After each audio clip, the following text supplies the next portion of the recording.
Zee Marathi, चर्चा ही होणारच.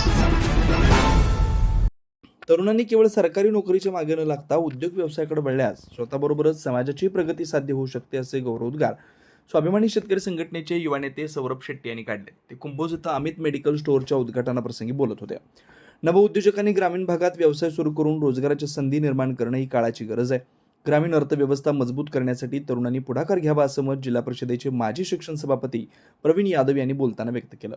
प्रमुख पाहुणे म्हणून वारणा दूध संघाचे संचालक Arun Patil, reel star Raviraj Suryavanshi, small couple तसेच ग्रामपंचायत सरपंच, उपसरपंच, पदाधिकारी तसेच तोरसकर परिवारातील सर्व सदस्य उपस्थित होते. अमित मेडिकल स्टोअरच्या माध्यमातून परिसरातील नागरिकांना दर्जेदार व परवडणारी औषधं उपलब्ध होणार असून आरोग्य सेवेची सोय अधिक सुलभ होणार आहे, असं मत उद्योजक रावसाहेब तोरसकर यांनी बोलताना व्यक्त केलं. उद्घाटन सोहळ्यास गावातील मान्यवर, व्यापारी, नागरिक व युवक मोठ्या संख्येने उपस्थित होते.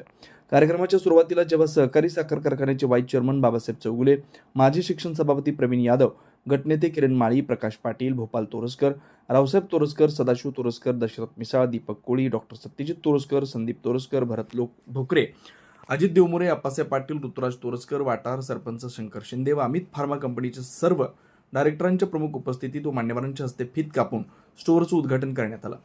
यावेळी उपस्थितांनी नवीन व्यवसायासाठी शुभेच्छा देत भविष्यातील यशासाठी शुभकामना व्यक्त केल्या. कार्यक्रमाचं स्वागत प्रास्ताविक विनोद शिंगे व आभार रावसाहेब तोरसकर व रोहित तोरसकर यांनी मांडले. कुंभोज प्रतिनिधी विनोद शिंगे.